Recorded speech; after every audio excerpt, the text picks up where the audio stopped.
Subscribe to our channel by clicking the subscribe button. Click the bell button and enjoy the latest uploads from our channel.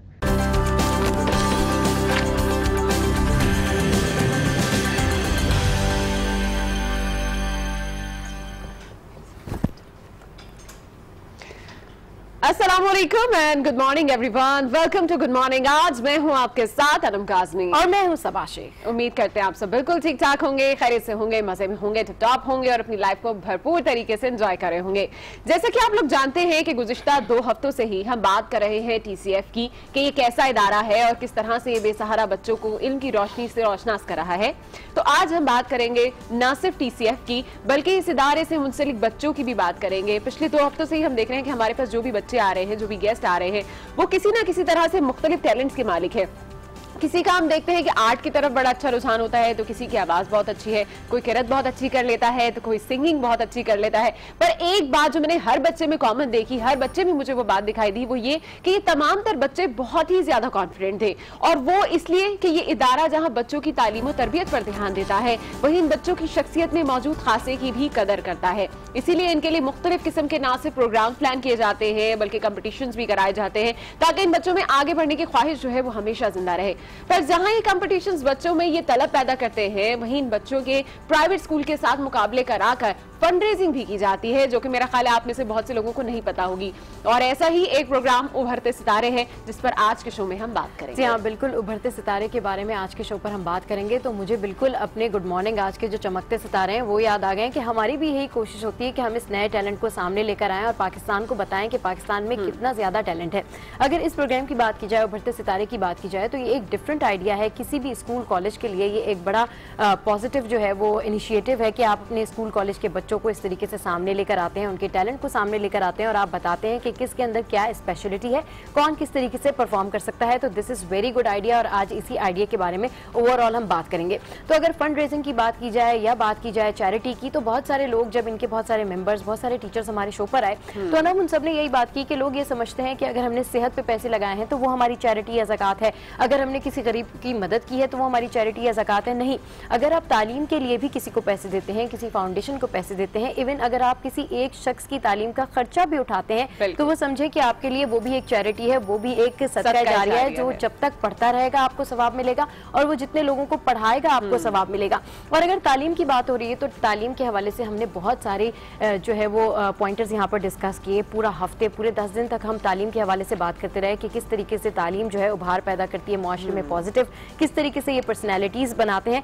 तो definitely जब हम education की बात करते हैं, जब हम तालीम के हवाले से बात करते हैं, तो तालीम वो वाहिद जरिया है जो हमें हमारे सब्जेक्ट चुनने में मदद करता है। ना सिर्फ ये बल्कि जिंदगी के हर चीज में हमें तालीम याफ्ता होने और तालीम याफ्ता लोगों की जरूरत पड़ती है, चाहे वो हमारे टीचर्स की सूरत में हो, चाहे वो हमारे वालिदैन की सूरत में हो या दोस्तों की सूरत में हो। इवन हम उन दोस्तों से दोस्ती भी नहीं करते हैं जिनके पास ज्यादा एजुकेशन नहीं होती है, क्योंकि हमारे घरों में यही कहा जाता है कि अगर आप अच्छे लोगों के साथ बैठेंगे तो आप अच्छी बातें सीखेंगे, लेकिन अगर आप बुरे लोगों के साथ बैठेंगे तो डेफिनेटली उसका इम्पैक्ट आपकी पर्सनैलिटी पे होगा। तो डेफिनेटली अगर हम बात कर रहे हैं मुआशरे की, हम बात कर रहे हैं सोसाइटी की, तो उसमें तालीम की इंतहाई अहमियत है। और तालीम की अहमियत के हवाले से सबसे ज्यादा जो हमारा फोकस रहा है वो TCF के ऊपर रहा है, क्योंकि ये एक ऐसा इदारा है जो तालीम के साथ साथ कैरेक्टर बिल्डिंग भी कर रहा है, जो तालीम के साथ साथ कॉम्पिटिशन भी दे रहा है, जो तालीम के साथ साथ दूसरे स्कूल्स को भी ये मौका फराहम करता है कि दूसरे स्कूल्स के बच्चे आएँ और इनके बच्चों से आके कॉम्पिटिशन करें और देखें कि TCF की तालीम में और बाकी स्कूल्स की तालीम में कितना फर्क है। तो इसी हवाले से मिलवाएंगे आपको TCF के प्रोजेक्ट उभरते सितारे के विनर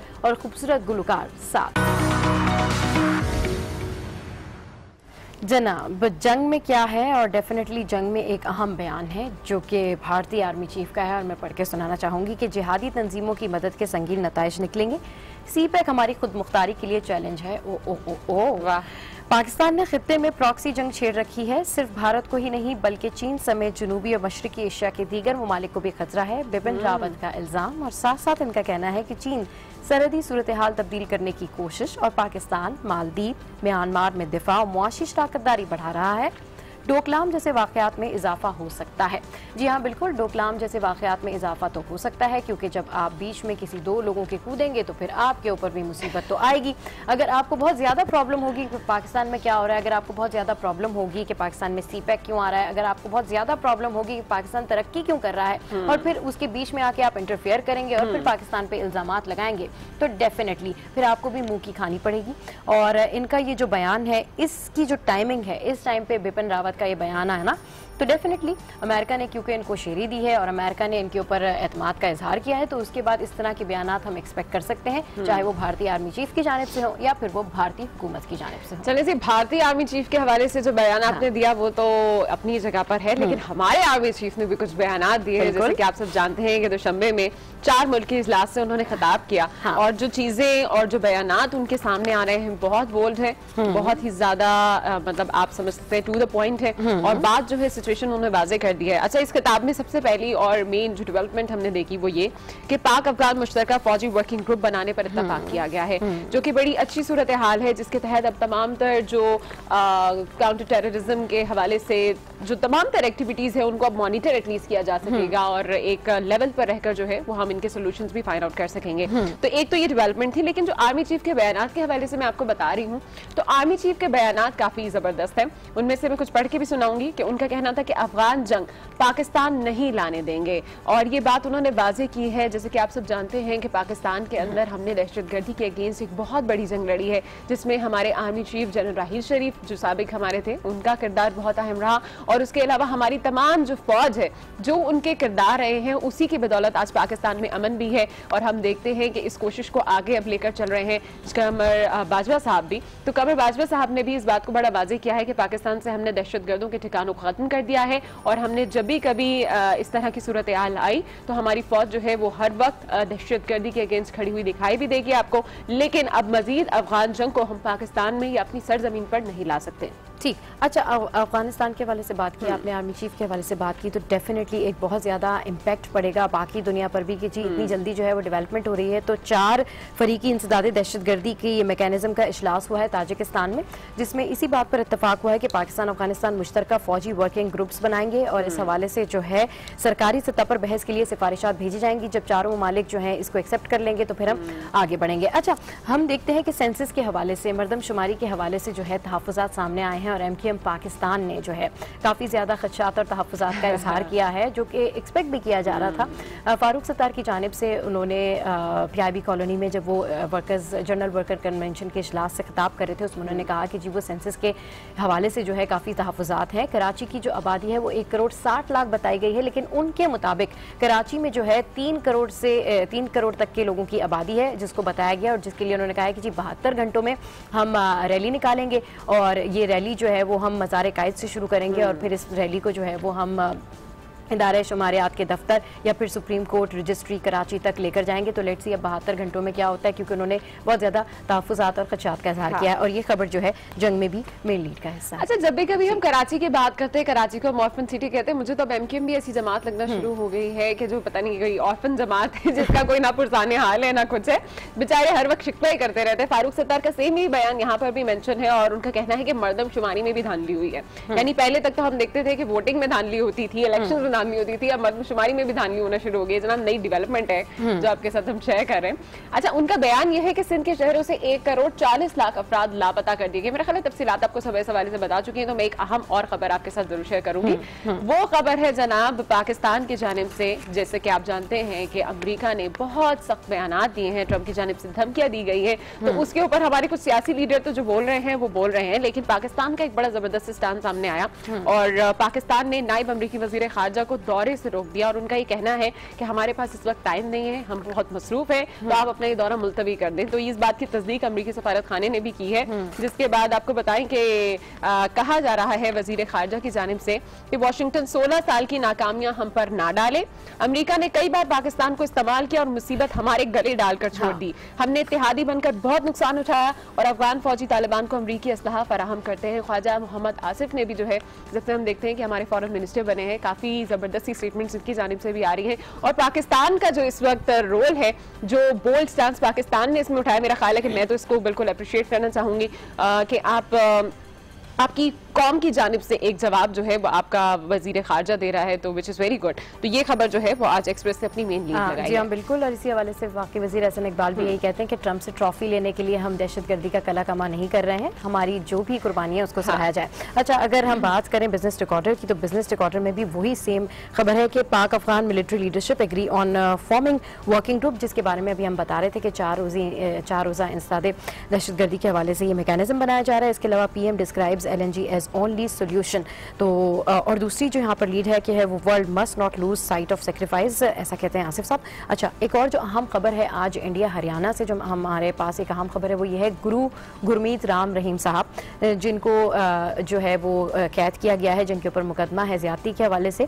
आज पीर को यानी कि दोपहर 2:30 बजे उनको सज़ा सुनाई जाएगी और इसी हवाले से इनको कहा जा रहा है कि 7 साल की इनको सज़ा हो सकती है कैद की। और डेरा सच्चा सौदा नामी तंजीम के ये सरबराह हैं और इस हवाले से बहुत ज़्यादा इंडिया में जो है एहतजाज भी हो रहा है, सड़कों पर हाई अलर्ट है पंजाब और हरियाणा में। और इस हवाले से जो बॉलीवुड के सारे एक्टर्स हैं उन्होंने बहुत ज़बरदस्त कहा है कि जी इनका फैसला आना चाहिए और वाकई इनको इस हवाले से पकड़ना चाहिए, क्योंकि एक बहुत बड़ी मजहबी तंजीम के सरबराह हैं और इस तरीके से लोगों को बेनकाब करना मतलब बहुत ज़्यादा इंडियन जो गवर्नमेंट है, कोर्ट है, उसको अप्रिशिएट किया जा रहा है। और इस हवाले से 9 से ज़ायद लोग जो है हिरासत में लिए जा चुके हैं। तो ये एक अहम खबर है इंडिया से। चलिए जनाब, डॉन की भी कुछ मेन खबरें बता देते हैं। और सबसे पहले तो आपको बताएं कि यहाँ पर एक पिक्चर लगाई गई है ISO की जानिब से। कल हमने देखा कि ट्रंप के बयानात के ऊपर एहतजाज किया जा रहा था, रैली निकाली गई थी जिस पर पुलिस की जानिब से शेलिंग की गई और इस वक्त शेलिंग की ये पिक्चर जो है वो यहाँ पर लगाई गई है। जबकि दूसरी चीज, जो दूसरी अहम खबर यहाँ पर मेंशन है वो चीफ ऑफ आर्मी स्टाफ के बयान के हवाले से है कि उन्होंने टेररिज्म को डिफीट देने के लिए जो स्ट्रेटजी बनाई है, जो प्लान बताया है, उस हवाले से मेन खबर जो कि हम आपके साथ पहले डिस्कस भी कर चुके हैं, ये लगाई गई है। और तीसरी खबर है जनाब, PM says government focusing on infrastructure development. तो हमारे जो नए प्राइम मिनिस्टर हैं शाहिद खाकान अब्बासी साहब, उनकी जानिब से हम देख रहे हैं कि अब जो भी तमाम प्लान किया जा रहा है गवर्नमेंट को आगे चलाने के लिए, वो तमाम तर प्लान जो है वो एक तरफ तो जहां पर हमारी इकोनॉमी को बूस्ट करने के लिए, वहीं पर साथ ही साथ लोगों को फैसिलिटेट करने के लिए भी अब कुछ पॉलिसीज बनाई जा रही हैं। तो होपफुली अल्टीमेट बेनिफिट जो है वो हमारी नेशन को ही हो, ये एक्सपेक्ट करेंगे हम।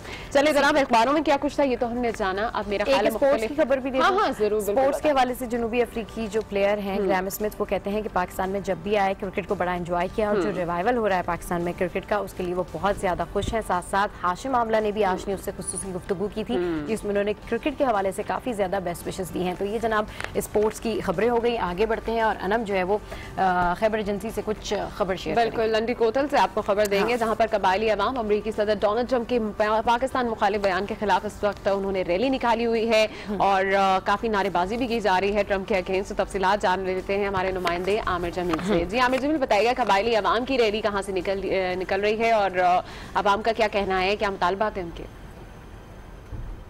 देखिए, दहशतगर्दी के ख़िलाफ़ जंग में जहां पाकिस्तानी अफवाज और ने इंतहाई कुर्बानियाँ दी हैं, तो वहां पर आवाम भी किसी से पीछे नहीं रही। तो दहशतगर्दी के ख़िलाफ़ जंग में पाकिस्तानी आवाम की जो कुर्बानियाँ वो भी काफ़ी ज़्यादा हैं। इस मौके पर और इस हवाले से अगर अमेरिकी सदर का जो बयान आया है तो उससे पाकिस्तानी आवाम को काफ़ी ठेस पहुँची है और यही वजह है कि आज पूरे पाकिस्तान समेत खैबर एजेंसी में भी इसके ख़िलाफ़ रैली निकाली जा रही है। ये रैली जो है वो लंडी कोतल बाज़ार हमजा बाबा चौक है, वहाँ से निकाली जाएगी और तोरखम तक बॉर्डर तक जाएगी, जो कि तकरीबन 9 किलोमीटर का रास्ता बनता है। तमाम रास्ते को पाकिस्तानी झंडों बैनर से सजाया गया है। दूसरी तरफ जो कबायली अवाम है वो भी काफ़ी पुरजोश है, नारेबाजी कर रही है। कुछ कबायली अवाम इस वक्त मेरे साथ भी मौजूद है, मैं चाहूँगा इनसे भी हम पूछ सकें कि रैली निकालने का जो मकसद है वो क्या है और इस रैली के ज़रिए क्या पैगाम देना चाह रहे हैं आप?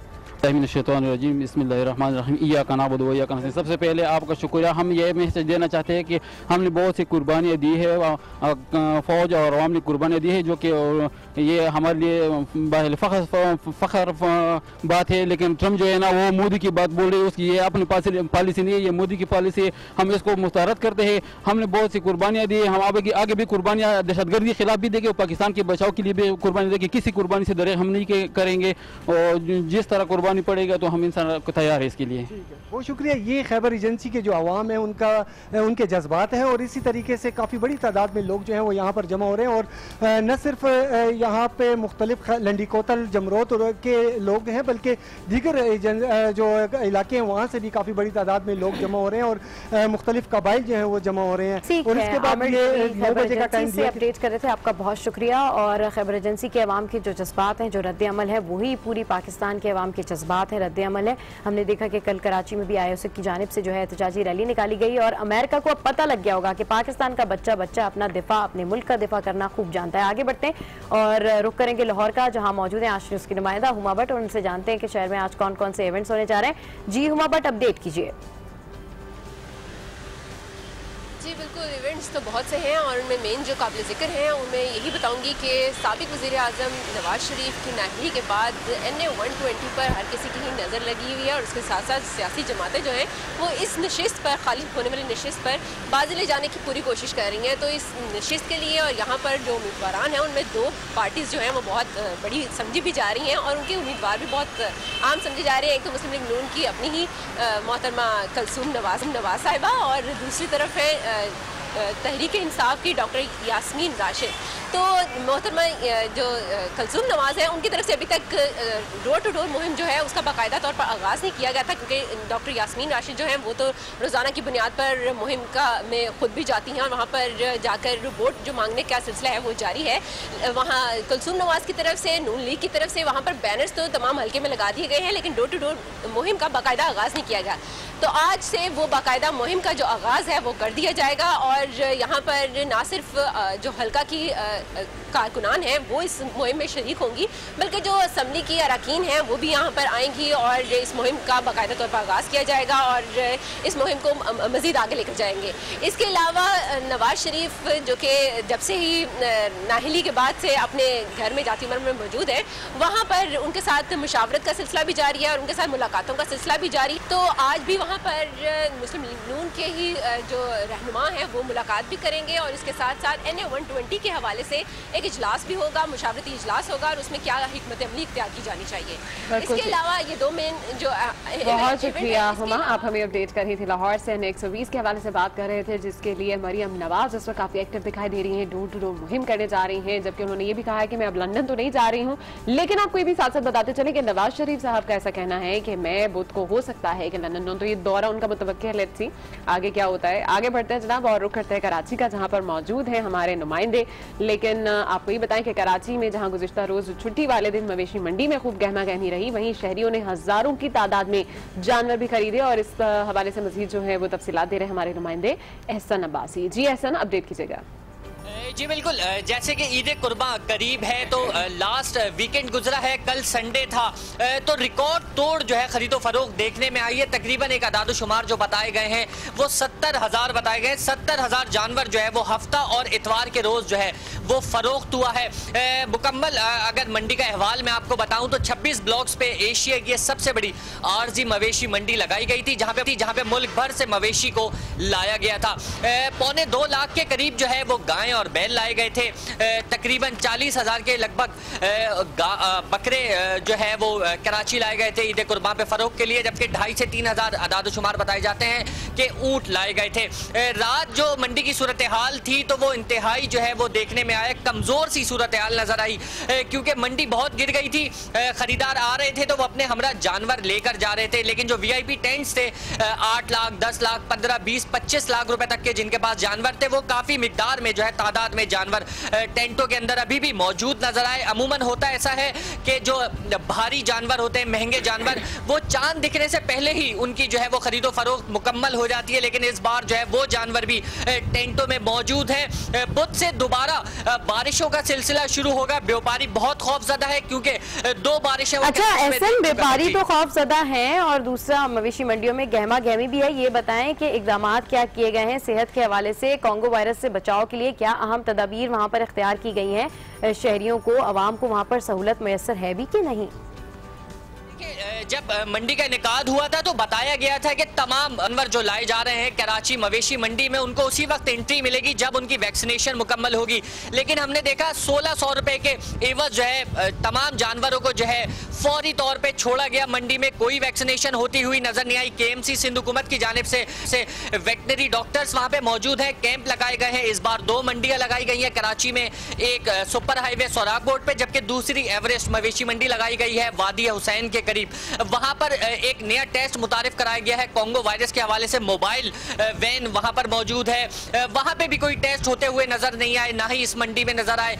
एक सिर्फ दिखावे के लिए कैंप जरूर नजर आया है। ठीक है, बहुत शुक्रिया, आप हमें अपडेट कर रहे थे। कराची की सूरत हाल तो हमने जानी है। आगे बढ़ते हैं और गुड मॉर्निंग आज में कुछ मजीद न्यूज स्टोरीज भी आपको बताते हैं, जिसमें सबसे पहले हम मेरा ख्याल है बात करेंगे ऑपरेशन रद्दुल फसाद की। बिल्कुल जनाब, ऑपरेशन रद्दुल फसाद के तहत सिक्योरिटी फोर्सेज ने बलोचिस्तान से दहशतगर्दों का एक अहम नेटवर्क जो है वो पकड़ लिया है। ऑपरेशन के दौरान 2 दहशतगर्द हलाक हो गए हैं जबकि 2 को गिरफ्तार कर लिया गया है। ISPR के मुताबिक FC ने दहशतगर्दों के 4 कैंप भी तबाह कर दिए हैं जबकि दहशतगर्दी में इस्तेमाल करने के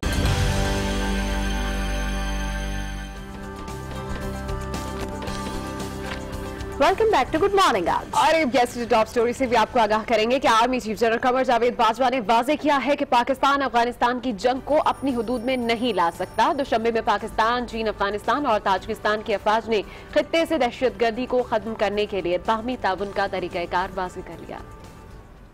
ISPR के मुताबिक दोशंबे इजलास में जनरल कमर बाजवा ने पाकिस्तान से तमाम दहशतगर्दों के महफूज ठिकानों को खत्म कर देने और इंसदाद दहशतगर्दी की मुहिम के नताइज वाज़ेह किए। इन्होंने खुफिया मालूमात के बाहिमी तबादले और सरहदी इंतजाम को बेहतरीन बनाने पर जोर दिया। फौजी क़यादत ने मकासद के लिए बाहमी ताउन के मौजूदा तरीक़ेकार की दस्तावेजात पर दस्तखत किए। ये दस्तावेज मुतालिका हुकूमतों की मंजूरी के बाद नाफिज हो जाएगा। जनरल कमर बाजवा की अफगान जनरल शरीफ यफ्ताली से मुलाकात में मुकम्मल ताउन की यकीन दहानी कराई, ताहम ये भी वाज़ेह किया कि पाकिस्तान अफगान जंग को अपने मुल्क में नहीं ला सकता। जनरल कमर बाजवा ने पाक अफगान अफवाज के मुश्तरका वर्किंग ग्रुप की भी तजवीज़ दी। तो जनाब, अखबारात के एडिटोरियल में आज कौन कौन से अहम मौज़ूआत ज़ेर गौर हैं ये हमको बताएंगे। हमारे साथ इस वक्त मौजूद हैं हमारे सीनियर सहाफ़ी और लाहौर के ब्यूरो चीफ अनवार हाशमी साहब। अस्सलाम वालेकुम and welcome to good morning. आज क्या मौज़ूआत हैं आज अखबार में अवाम की दिलचस्पी के लिए?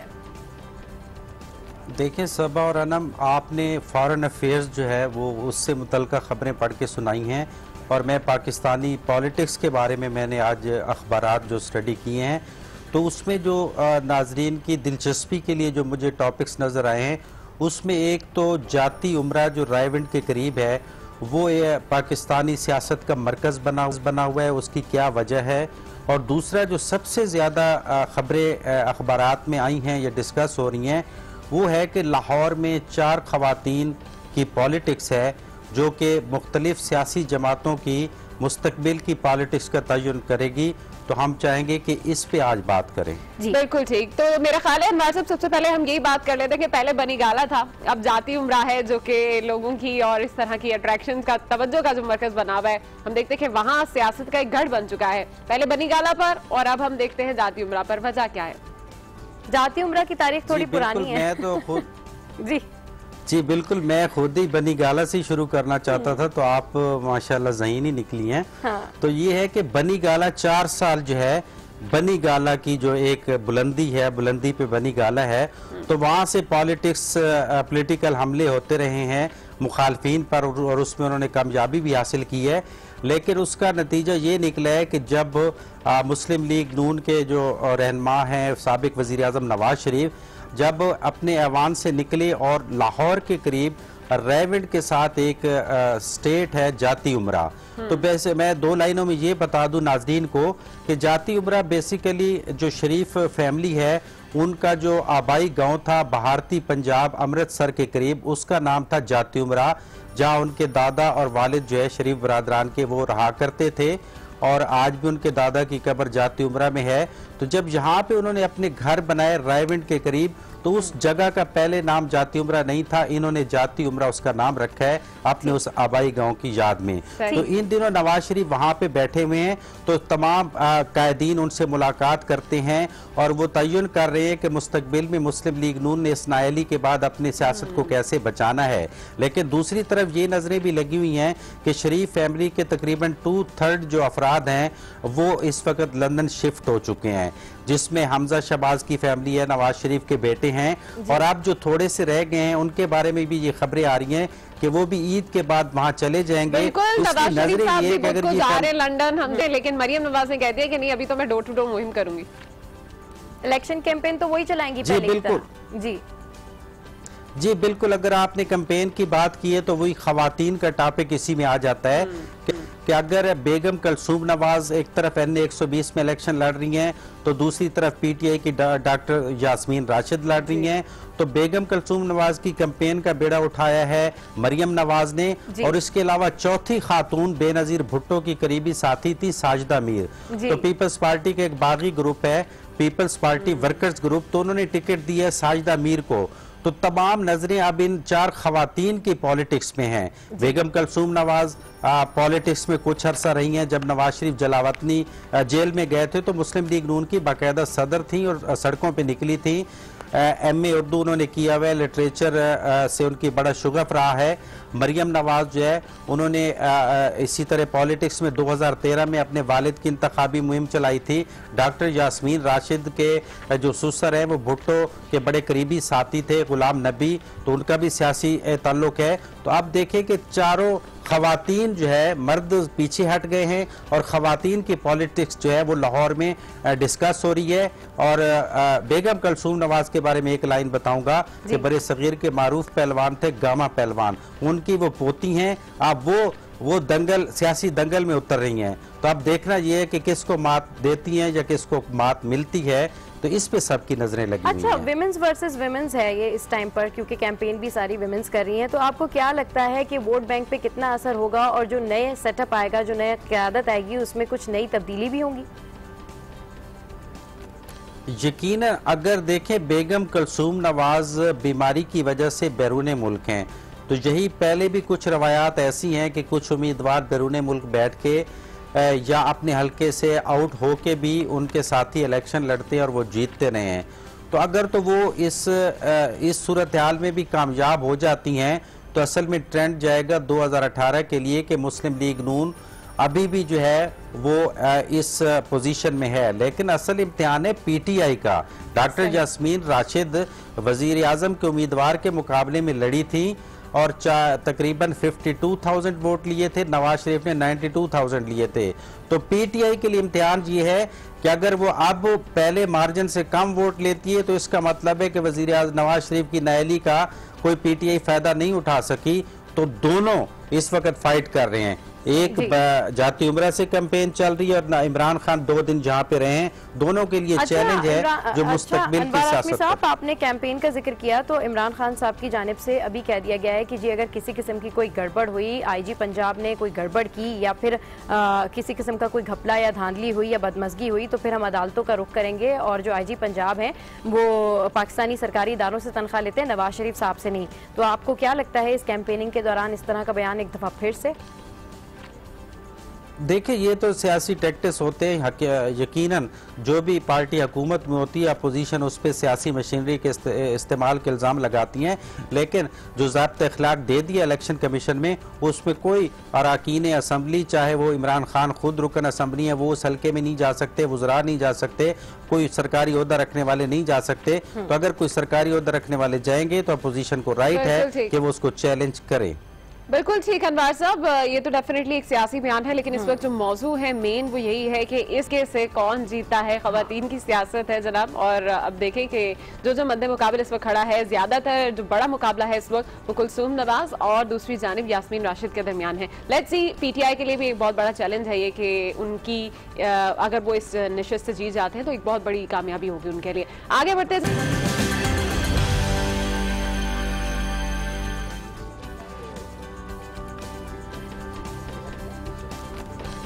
Welcome back to good morning Aaj. और जनाब, द सिटीजन फाउंडेशन बच्चों को तालीम देने के साथ की बातें तो आपने सुनी है। इस वक्त आपको बताएं कि हमारे साथ स्टूडियोज में मौजूद हैं टीसीएफ के प्रोजेक्ट उभरते सितारे के सपोर्टर्स मिसेस बीबा नजीब और मिसेस सबा पराचा, और उभरते सितारे प्रोजेक्ट के जज सलमान अलवी साहब, जो कि डेफिनेटली किसी तारुफ के मोहताज नहीं। कुछ चेहरे ऐसे होते हैं कि जिनको आप देख लो तो मेरा ख्याल है तारुफ उनका बनता नहीं है, वो अपने आप ही अपनी तारुफ बता देते हैं। क्लासिकल मौसीकी का बहुत बड़ा नाम सलमान साहब, it's an honour having you here. Thank you very much. अस्सलाम वालेकुम to you all and welcome to the show.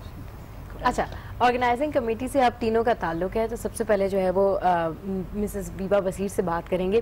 Madam, आप कोऑर्डिनेशन करती हैं तमाम उभरते सितारे के हवाले से, तो ये एक बड़ा काम होता है टैलेंट को लेके आना और फिर उसको कंपटीशन में रखना और फिर जजेस को बताना कि जी हमने ये टैलेंट जो है वो सिलेक्ट किया है, ये सिंगिंग करेंगे। कितना मुश्किल होता है, कितना ज़्यादा प्रेशर होता है और कितना ज़्यादा उस टाइम पर अफसोस भी हो रहा होता है कि आप 2 बच्चे रिजर्व करते हैं लेकिन एक को आपने अच्छा सिलेक्ट करके रखना है, तो ये कितना मुश्किल प्रोसेस है? बहुत मुश्किल है। हम लोगों को जब हम ओएस के लिए उभरते सितारे के लिए काम करते हैं तो 4-5 महीने की प्रिपरेशन की ज़रूरत है, और हम लोग सब वॉलंटियर्स हैं जो काम करते हैं, बहुत अनथक मेहनत से काम करते हैं। जहाँ तक सिंगिंग टीम्स का ताल्लुक है, चूँकि हम कराची के बहुत सारे स्कूल्स को जाके अप्रोच करते हैं, बल्कि अब हमें स्कूल्स अप्रोच करते हैं कि आप हमें उभरते सितारे में लें। वो खुद अपनी टीम्स सेलेक्ट करते हैं। 3 जॉनर के मेंबर्स होते हैं हर टीम में, एक गज़ल खां, एक मिली नगमा और एक पॉप का। और वो टीम कंप्लीट नहीं होती अनलेस वो तीनों बच्चे वहाँ मौजूद ना हो। स्कूल अपनी टीम्स खुद सेलेक्ट करते हैं, फिर हमारे पास वो बच्चे आते हैं, और फिर हमारे जज साहिबान जो माशाल्लाह बहुत नामवर लोग सब हैं, वो जज करते हैं हर जॉनर का विनर। और हमारे पास लेवल्स हैं, क्योंकि हमारा कंपटीशन क्लास 3 से शुरू होता है और 13 तक चलता है। तो हमने 4 उसमें ग्रुप 3 ग्रुपिंग में डिवाइड कर दिया, 3 to 5, 6, 7, 8 और उसके बाद 9, 10, उस तरह हमने डिवीजन कर। बिल्कुल ठीक। सबा जी भी हमारे साथ हैं। सबा जी, आपसे मैं जानना चाहूंगी कि बहुत से ऐसे लोग हैं इस वक्त जो हमें देख रहे हैं, वो नहीं जानते कि प्रोग्राम किस हवाले से है जी। पहले तो आप मुझे ये बताइएगा कि उभरते सितारे प्रोग्राम कब बना और क्या इसके पीछे आइडिया था कि हमने इस प्रोग्राम को आगे लेकर चलना है? जी, उभरते सितारे जो है ये 2012 में शुरू हुआ, एंड ये जो हमारी कोऑर्डिनेटर यहाँ बैठी हैं, ये इनकी इंसेप्शन है प्रोग्राम। इन्होंने शुरू किया, इन्होंने हमें आइडिया दिया कि ये एक प्रोग्राम है जिससे हमारे अपने टीसीएफ के बच्चे और जो दूसरे स्कूलों के बच्चे हैं उनमें इंटरैक्शन हो सकता है, और हमारे टीसीएफ बच्चों को आगे बढ़ने का मौका मिल सकता है। और जो दूसरे स्कूल हैं जिनमें एक ज़माने में म्यूज़िक बिल्कुल ख़त्म हो गया था, जब हम लोग बच्चे थे तो हमारे म्यूज़िक टीचर्स होते थे, म्यूज़िक क्लासेस होती थी, बीच में कुछ ऐसा अरसा आया कि म्यूज़िक बिल्कुल ख़त्म हुआ। तो इस प्रोग्राम से ये हुआ है कि वो जो शौक है और वो जो एनर्जी है इन बच्चों में वो फिर से पैदा हो रही है। स्कूल्स में अब प्रॉपर म्यूजिक टीचर्स हैं, और जैसे इन्होंने कहा कि स्कूल्स हमें अब अप्रोच कर रहे हैं। First initial 2 years way difficult, but अब माशाल्लाह इतना ये प्रोग्राम जी आगे बढ़ गया है कि हमारी रिस्पांस जो है बच्चों की स्कूलों से बहुत ज़्यादा है, बहुत अच्छा। सलमान अलवी साहब, आप बैठे हुए क्लासिकल लेजेंड हैं और डेफिनेटली आप बहुत सारे लोगों को जज करते होंगे, बहुत सारे लोगों के सिंगिंग पैरामीटर्स आप तय करते होंगे कि किसने अच्छा गाया, किसने बुरा गाया। तो जब स्टूडेंट्स की बात आती है, और यूजुअली यही होता है कि जब हम भी कोई सिंगिंग कॉम्पिटिशन में स्कूल में बैठे होते थे और कोई अगर लेजेंड बैठे हैं या कोई भी बैठे हैं तो डर भी लग रहा होता था कि किस तरीके से गाएंगे।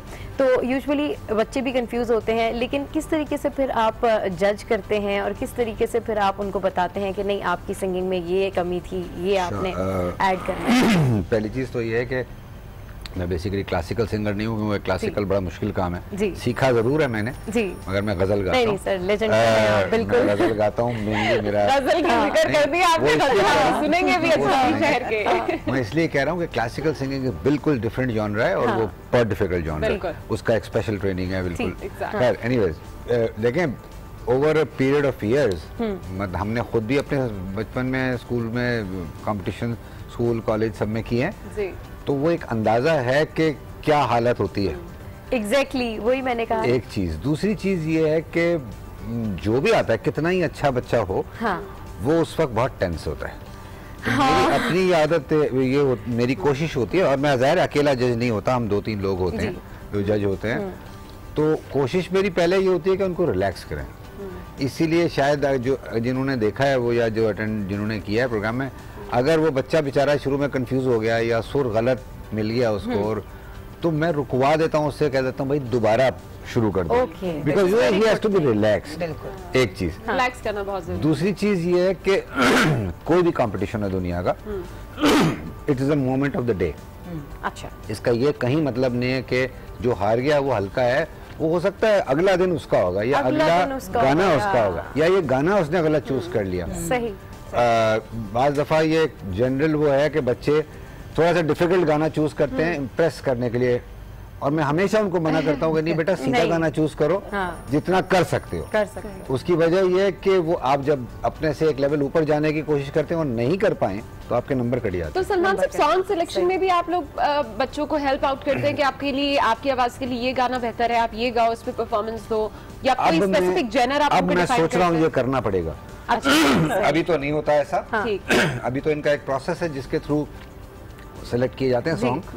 हमें तो जब जज करना होता है तो हमें तो उस वक्त नजर आता है कि क्या गाना गा रहे हैं। मगर ये आपका कहना बिल्कुल ठीक है कि हर एक आवाज को हर एक टाइप का गाना नहीं सूट करता। मुझसे आप कहें कि मैं एक बिल्कुल अलग जॉनरा का गाना गाऊंगा, मेरी आवाज कितनी भी अच्छी है वो शायद मुझे सूट ही ना करे, तो मेरी परफॉर्मेंस आधी हो जाएगी। चलिए जी, सिंगिंग के हवाले से मजीद भी बात करेंगे और दीगर पॉइंट ऑफ व्यू से भी बात करेंगे, लेकिन यहाँ आपको बताएं कि TCF के बारे में बात तो हो रही है, इसके प्रोजेक्ट उभरते सितारे की। तो जनाब, इतने बड़े प्रोजेक्ट पर TCF किस तरह काम कर रहा है, इस प्रोग्राम में बच्चों के टैलेंट को किस तरह परखा जाता है, ये हम आपको बताएंगे। बिल्कुल जनाब, TCF के वॉलंटियर और उभरते सितारे प्रोग्राम के तहत फंड रेजिंग का क्या तरीका है, ये सब काम किस तरह से होता है, ये हमें बताएंगी नबीरा मुस्तफा। इसी प्रोजेक्ट के हवाले से मजीद भी कुछ बात करते हैं। बीबा जी हमारे साथ हैं, आपकी जानिब आएंगे। बीबा जी, ये बताइएगा कि ये प्रोजेक्ट जो है उभरते सितारे, क्या ये प्रोजेक्ट बच्चों को इस चीज़ में भी हेल्प करता है कि वो अपने इस म्यूज़िक के जो करियर को आगे परस्यू कर सकें? बिल्कुल। हमारे पहले साल का जो विनर था बच्चा, उसने एक बैंड ज्वाइन किया as a lead singer. Band का नाम मुझे इस वक्त याद नहीं आ रहा, मेरा ख्याल है मिज़मार शायद था, मैं गलत ना कह रही हूँ, लेकिन उसने एक साल उसमें एज अ वोकलिस्ट हिस्सा लिया। फिर वो बच्चा बाहर पढ़ने चला गया, क्योंकि हम A लेवल 13 क्लास तक करते हैं, उसके बाद उनको कॉलेज और यूनिवर्सिटी तो करना ही, तो उसने एक साल गैप ईयर लिया और उस बैंड में काम किया। और अब पिछले साल के जो हमारे विनर्स थे, तो सलमान अहमद साहब उन लोग को उन बच्चों को 6 बच्चों को उनमें से कोक स्टूडियो ले गए, और उनमें से 3 बच्चे जो हैं वो शायद कोक स्टूडियो में वेरी गुड, वेरी गुड। और सलमान अहमद भी जो है वो टैलेंट ढूंढ रहे होते हैं कि किसी तरीके से कोई टैलेंट मिले और फिर वो उसको डायरेक्ट करेक्ट प्लेटफॉर्म तक, तो बच्चे आगे बढ़ते हैं। और एक बहुत बड़ी चीज़ ये हुई है जो हम पहले साल हमने नोट किया था कि स्कूल्स में म्यूज़िक टीचर्स नहीं थे, म्यूज़िक वाज सब्जेक्ट ही नहीं समझा जाता था। जब हम 2 साल हमने किया तो दूसरे साल ही हमने देखा कि कई स्कूल जिनके पास म्यूज़िक टीचर्स नहीं थे, उन्होंने म्यूज़िक टीचर्स रखने शुरू कर दिए, बच्चों को इंटरेस्ट आया। एक हमारा स्कूल था जो पहले साल जब बच्चा आया तो कॉम्पेयर ने उससे कहा कि तुम स्टेज पे क्या कर रहे हो, तुम्हें तो गाना ही नहीं आता। अगले साल वो बच्चा म्यूजिक लेसन्स लेके आया और वो ही became the winner for that category. So बहुत ऐड करूं, जी, मुझे मौका मिला कि क्योंकि ये खाली TCF के बच्चे नहीं और भी स्कूल के बच्चों से की बात हो रही है, मुझे एक बड़ी जो चीज़ देखने में आई है वो ये है कि बाज़ टैलेंट्स होते हैं जो कि बच्चों में ज़ाहिर इनबॉर्न होते हैं, मगर अनफॉर्चुनेटली उनको घर से सपोर्ट नहीं मिलती। और ये मैं हर प्लेटफॉर्म पे अनाउंस करता हूँ कि खुदारा आपके बच्चे में अगर कोई टैलेंट है तो उसको नर्चर करें, वो उसकी पर्सनैलिटी का पार्ट है। ये ना समझें कि बच्चा म्यूजिक में चला जाएगा तो तबाह हो जाएगा, नहीं तबाह होगा। हमारा मसला ये है कि हम इसको टैलेंट जरूर समझते हैं, लेकिन हम इसको प्रोफेशन नहीं समझना चाहते। हम चाहते हैं कि ये चीज और मेरा पॉइंट कुछ और है। मेरा ये है कि वो बात की बात है कि आप उसको प्रोफेशन बनाते हैं कि नहीं। पहली चीज, अभी तो प्रोफेशन की बात नहीं आ रही, अभी तो बच्चा छोटा है, आप वहीं पे दबा देंगे उसको। मैं एक चीज ऐड करूंगी, आपको एक कहानी छोटी सी बताती हूँ। एक हमारा स्कूल था जिसमें बच्चा, हेड टीचर ने मुझे खुद बताया कि वो बच्चा बिल्कुल पिछली लेन में छुप के बैठता था, टीचर उससे बात करती थी तो वो जवाब नहीं देता था, वो बहुत ही छुपा छुपा डर के रहता था। जब उभरते सितारे का प्रोग्राम आया तो टीचर ने उसको सेलेक्ट कर लिया, वो हमारे पास आ गया और गाना उसने गाया स्टेज पे आके। जीता नहीं, लेकिन स्टेज पे आके गाना गाया। उस दिन के बाद से वो फ्रंट सीट पे आ गया स्कूल अपनी क्लास में, क्योंकि उसको ये हुआ ना कॉन्फिडेंस। ये वाले से मैं भी एक चीज ऐड करना चाहूंगी कि आपने कहा ना कि आजकल स्कूल्स में जो है वो म्यूजिक टीचर्स आ गए हैं, तो मेरी मदर जो है वो उन्होंने मुझसे कहा कि भाई तुम लोगों के दौर में तो बड़ा जबरदस्त है कि तुम लोगों की म्यूजिक क्लास भी होती है, हमारे टाइम में तो हम अपने पेरेंट्स से कह ही नहीं पाते थे कि हमारी आवाज अच्छी है, हमें गाना है, तो हम एक्सप्रेस कैसे करते। अब तो हम लोगों के पास इतने अच्छी जो है वो चीजें हैं कि जो म्यूजिक टीचर भी हैं, तो पेंटिंग टीचर भी हैं, तो सारी चीजें भी हैं। अच्छा, मिसेस सबा जो है वो हमारे साथ बैठी हुई है और सबसे पहले आपसे जरूर बात करेंगे, लेकिन मैं सोच रही हूँ कि हमारे साथ जो टैलेंट बैठे हुए हैं उभरते सितारे के, इनसे बात करते हैं। कौन सी क्लास में पढ़ते हैं आप? 10th में पढ़ते हैं। तो आपने पहली दफा अपनी टीचर को कब बताया कि आप बहुत अच्छा गाना गा लेते हैं? आपकी टीचर ने आपको कहीं गाते हुए सुना कि जी फला क्लास में बच्चा गा रहा था? तो प्रोग्राम होता था ना स्कूल में मेरे जी, तो वहाँ पर मैं नात भी पढ़ता था, तिलावत भी खुद करता था और खुद से मिली नगमे भी गाता था मैं। तो इस तरह बचपन से मेरा ये शोबा है। मैं बिल्कुल अपने व्यूअर्स को भी हम बता दें कि वो टैलेंट है जो इस बार उभरते सितारे में जीते भी हैं। कौन सा गाना गाया था जिसमें आपकी मतलब सिलेक्शन तो अलग बात, आप जीत गए थे उस गाने से? ये वतन तुम्हारा है। ये वतन तुम्हारा है, वतन की बात तो मेरा ख्याल है बिल्कुल सुना दें। चलिए सुना। ये वतन सुना दूं जो आपको आसानी से आप सुनाए वो सुना। ए वतन प्यारे वतन, ए वतन प्यारे वतन, पाक वतन पाक वतन, ए मेरे प्यारे वतन, ए वतन प्यारे वतन, तुझसे है मेरी तमन्नाओं की दुनिया पुरनूर, तुझसे है मेरी तमन्नाओं की दुनिया पुरनूर, अज़्मे मेरा कभी मेरे इरादे हैं गयूर, मेरी हस्ती में आना है मेरी मस्ती में शऊर, जहाँ फिजा मेरा तख़य्युर है तो शीरीं है सुखन, ए मेरे प्यारे वतन। Beautiful beautiful. मैं वैसे जज तो नहीं हूँ, लेकिन मुझे आपको जो जिस तरह से आप ड्रॉप कर रहे थे ना, वो आपके जो नीचे वाले नोट थे वो बहुत खूबसूरत थे। क्या कहते हैं सलमान साहब? अगेन घबराए हुए हैं इस वक्त। ये अच्छा गाया था इन्होंने। वो प्रेशर जो होता है ना वो एक अलग ही प्रेशर होता है। मगर आई कैन रियलाइज नहीं अच्छा बच्चा है ये। अगेन बात वही है कि अब मैं समझता हूँ, अब हम बात करेंगे इसके ऊपर बाद में, कि इसको अब यहाँ से लेके एक नया प्लेटफॉर्म देना चाहिए। अनफॉर्चुनेटली हमारे बहुत सारे कंपटीशन से, इवन टीवी के कंपटीशन से आप देख, इतने बड़े बड़े कंपटीशन होते हैं, वॉइस ऑफ पाकिस्तान फलाना ये वो कंपटीशन होते हैं, उनसे बच्चे निकल के आते, फिर क्या होता है? हाँ, फिर वो कहीं नहीं होता। स्टेज से स्क्रीन पर तो आ गए हैं। उसके बाद गायब। उसकी वजह ये है कि उसके बाद हमारे पास प्लेटफॉर्म नहीं है। एकेडमी भी कोई नहीं है ना, प्रोसेस ही नहीं है। एकेडमी ऐसी कोई नहीं है जो उनको आगे खाली यही नहीं करे। आप उसूलन होना ये चाहिए कि उनकी पूरी पर्सनालिटी पे काम हो, पूरी उनको अब इन्होंने गाया, बाज जगह पे इन्होंने अगर शेर गलत पढ़ा है तो वो मेरा काम है कि मैं उसको ठीक कराऊं, तलफ़्फ़ुज़ को ठीक कराऊं, नहीं ये ऐसे नहीं कहो ऐसे कहो। सही। म्यूजिकली उसको ठीक करना और फिर अदरवाइज ठीक करना कि उसका शेर ठीक हो, उसका तलफ़्फ़ुज़ ठीक हो, अदायगी ठीक हो, थ्रो कहाँ शेर तोड़ना है इस पे काम करना चाहिए और फिर उनको एक नेक्स्ट प्लेटफॉर्म देना चाहिए। मतलब ये मीडिया ही दे सकता है, जाहिर है कि मीडिया का कोई एक करेंगे, कोई प्रोजेक्ट बनाएंगे इसके ऊपर कि ऐसे बच्चे जिनमें टैलेंट है और जो करना चाहते हैं, ऐसे बच्चों के लिए हमने सलमान साहब हमारे अपने शो पे भी हमने एक सेशन रखा हुआ है चमकते सितारे का, और उसमें हम उन बच्चों को लेके आते हैं जिनकी वाकई आवाज़ बहुत अच्छी होती है या वाकई जो बहुत ज्यादा पैशनेट होते हैं, कुछ ना सिर्फ सिंगिंग बल्कि कोई भी टैलेंट को बिल्कुल एक प्लेटफॉर्म प्रोवाइड। और मेरे ख्याल में ये वाहिद हमारा मॉर्निंग शो का प्लेटफॉर्म है जहाँ पर बेधड़क लोग कहते हैं कि हमारे अंदर ये टैलेंट है और हम उन्हें इनवाइट भी करते हैं। चलिए इसी हवाले से मजीद भी बात करेंगे, लेकिन गुड मॉर्निंग आज में यहाँ वक्त एक ब्रेक का, जिसके बाद मिलवाएंगे आपको सिटीजन फाउंडेशन के मुख्तलिफ प्रोग्राम्स के लिए वॉलंटियर करने वाली मैडम अनीसा से।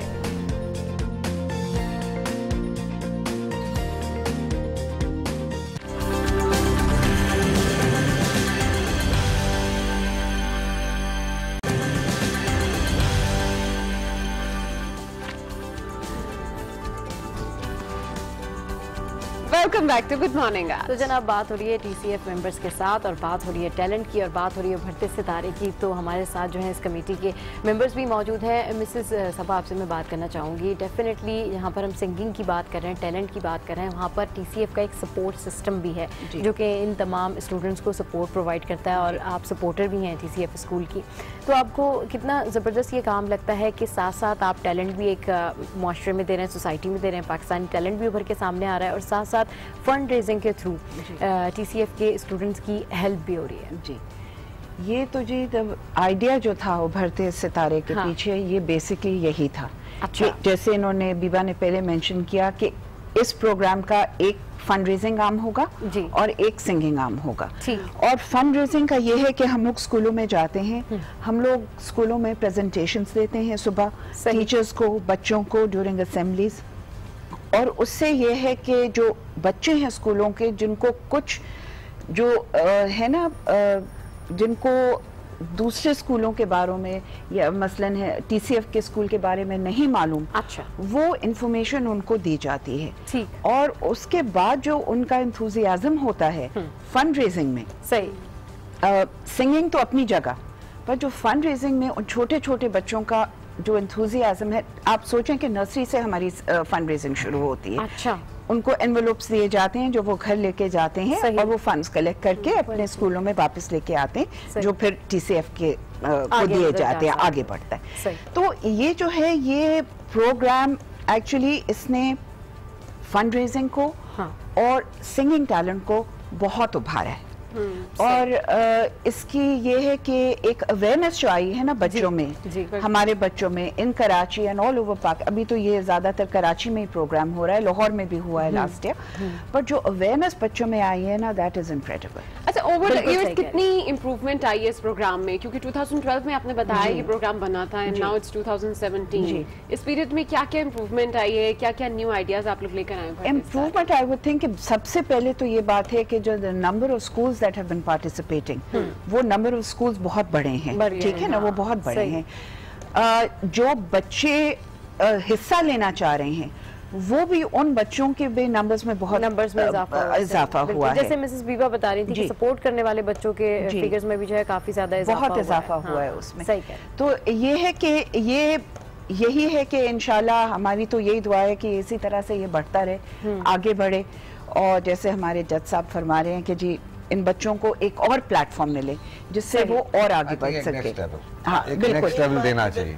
ऐड कर सकते। देखिए, फंड रेजिंग का जो है ना, एक तो ये कि हमारे यहाँ तकरीबन 25 मिलियन बच्चा ऐसा है जिसको पढ़ना चाहिए, जो पढ़ नहीं रहा। ऐसा फिगर है कि पूरी ऑस्ट्रेलिया की पॉपुलेशन के बराबर ये फिगर है। अच्छा, हम लोग तो कुछ इतना कर नहीं सके, लेकिन अगर हमारे छोटे बच्चे स्टूडेंट्स जो हैं उनमें ये वलवला पैदा हो जाए कि पाकिस्तान को आगे बढ़ाने का तरीका एक है, और वो ये है कि आप एजुकेशन दें। वो वलवला हम पैदा कर रहे हैं हमारे बच्चों में, वो बहुत बिल्कुल उससे आ रहा है। मैं आपको छोटा सा बताती हूँ कि पहले साल एक बच्ची ने हमें एनवेलप में लिख के दिया, 4 रुपए निकले उसमें से, और उसमें लिखा था ये मेरी पूरी पॉकेट मनी है, मेरी अम्मा ने मुझे पैसे देने से इनकार कर दिया। पर 4 रुपए जब मैंने वो खोला तो मेरे आंसू, मैंने कहा देखिए रोंगटे खड़े होने वाली बात है। और उसी साल एक बच्चे ने 60,000 दी, अच्छा, उस एनवेलप में डाल के। तो ये वलवला बच्चों में जब पैदा हो गया कि एजुकेशन, आप सड़क पे जाएं, आपको कोई माजूर नजर आता है, आपके बटवा खुलता है, पैसे देते हैं। कोई आपसे हेल्थ ऑर्गेनाइजेशन पैसा मांगती है क्योंकि आप कहते हैं वो नजर आ रहा है ना, बीमार नजर आ रहा है। हमारी जो सबसे बड़ी बीमारी है वो लैक ऑफ एजुकेशन है। कहते हैं कि नीयत आपकी अच्छी हो तो आपकी मंजिल आसान हो जाती है, और डेफिनेटली जो काम ये ऑर्गेनाइजेशन कर रही है, फाउंडेशन कर रही है, उसमें नीयत सबकी मेरा ख्याल है कि बहुत बहुत ज्यादा प्योर है, जिसकी वजह से उसका फल भी उस तरह मिल रहा है। देखिए ना कितनी ब्रांचेस भी हो गई हैं, ये इनकी नीयत का ही सलाह है, इनकी मेहनत का ही सलाह है। जी, चैनलाइज करने की बात है, वो चैनलाइज ये लोग कर रहे हैं, क्योंकि बच्चों ने ऐसा नहीं है कि आज से पहले नहीं किया, पहले भी किया। अस्पताल बनाने में उन्होंने कंट्रीब्यूट किया है, फ्लड विक्टिम्स के लिए उन्होंने कंट्रीब्यूट किया। वो बच्चा तो नहीं जाएगा ना, आपको उसको एक प्लेटफॉर्म चैनल का देना होगा। जब चैनल आप देते हैं तो बच्चे आपके लिए खड़े। बच्चा, आज का बच्चा इज मोर अवेयर देन मैं जब बच्चा था उस उम्र का। प्रोबेबली आई वाज नॉट, क्योंकि आज दुनिया दूसरी है। आज का बच्चा बहुत ज्यादा अवेयर है। मीडिया चैनलाइज करना है, वो आप लोग कर रहे हैं जी। सही। चलें जनाब सलमान साहब, आपसे एक फरमाइश हमने की थी और वो फरमाइश सिर्फ हम नहीं, हमारे पीछे जो सब इस वक्त बैठे हैं वो भी वहाँ से भी फरमाइश आ रही है। अजनबी शहर। अच्छा मैं सुना देता हूँ टुकड़ा।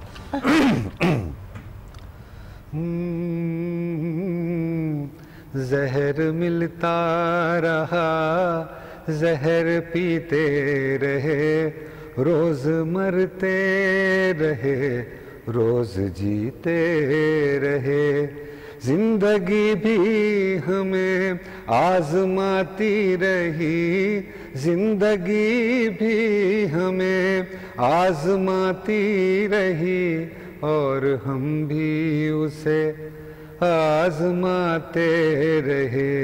अजनबी शहर के अजनबी रास्ते, मेरी तन्हाई पर मुस्कुराते रहे। Thank you so much, thank you so much. बहुत एक तो ये गाना वैसे भी बहुत खूबसूरत है और जिस तरह से आप गाते हैं मेरा ख्याल है कि आपको वाकई भी किसी अजनबी शहर में ले जाते हैं। ये अच्छी शायरी है एक्चुअली, और ये बड़े कम लोग, आपको अंदाजा नहीं है शायद, दिस वाज रिकॉर्डेड इन 1980। अच्छा सही। मतलब अगर आप मेरी YouTube पे जाके सर्च करेंगी तो मेरे सारे बाल काले हैं, मूंछें काली हैं।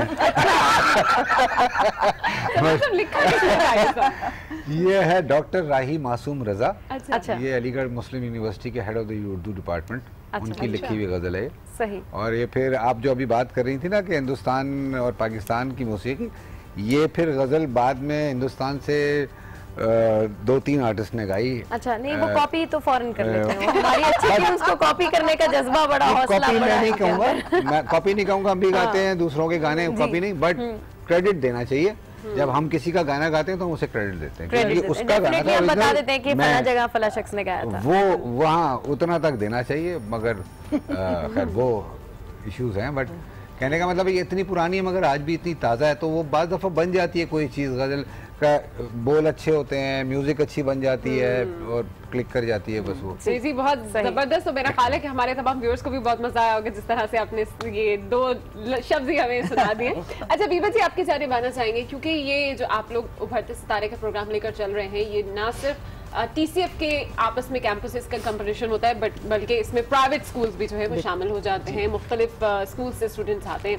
कैसा एक्सपीरियंस है तमाम स्कूल के बच्चों को एक प्लेटफॉर्म पर इकट्ठा करना और उसमें से टैलेंट चुनना, कैसा एक्सपीरियंस लगा आपको? पहले साल जब हमें अंदाजा नहीं था कि ये प्रोग्राम क्या है, जब हमने खुद पहले साल इसमें बैठे तो हम खुद हैरान हो गए कि ये क्या चीज बन गई है। अच्छा। इतने वलवले से और जोश से स्कूल्स के बच्चे हिस्सा लेते हैं, और एक ही स्कूल के बच्चे आपस में कंपटीशन भी सख्त और मदद भी सख्त, यानी ये एक ऐसी स्पिरिट डेवलप हुई है, team spirit, but at the same time winning streak की स्पिरिट भी आ गई।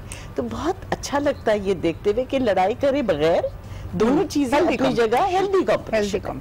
इसमें टीम स्पिरिट में आपको बताऊं कि एक बच्चा आया, मेहदी हसन साहब की गजल गाई उसने। अच्छा। और कॉम्पेयर ने कहा है तुम्हारी तो आवाज जो है मेंढक की तरह है, तुम क्यों उसने कहा मैं सिर्फ इसलिए आया हूँ कि जो बच्चे ने ये गजल गानी थी वो बीमार पड़ गया, वो आ नहीं सका, और आप लोग मेरी टीम को डिस्क्वालीफाई कर दो, तो मैं आ गया स्टेज पे अपने स्कूल के लिए गाने के लिए। तो वो नहीं, उसको डर नहीं लगा कि 400 लोगों के आगे मैं इतना बुरा मैटर कि मेरी वॉइस कैसे जा रही है, लेकिन मुझे अपनी टीम को सपोर्ट करना है। बिल्कुल सही बात है, ये चीजें देख के चलें टीम स्पिरिट के हवाले से, स्कूल स्पिरिट के हवाले से मजीद भी बात करेंगे, लेकिन अभी कुछ बात कर लेते हैं झटपट रेसिपी के हवाले से। और झटपट खाना बनाना है और वो भी मजेदार, तो उसके लिए आपको देखना पड़ती है हमारी रैपिड रेसिपी जो सनरिच आटे से तैयार की गई है। और सनरिच आटे की ये खास बात है कि वो 100% खालिस है, जिससे नर्म और मुलायम रोटी बनती है। इस आटे की तैयारी में हिफ्ज़ान सेहत के तमाम उसूलों की पाबंदी भी की जाती है। और जनाब आपको ये बताएं कि सनरिच हमारे स्पॉन्सर्स भी हैं,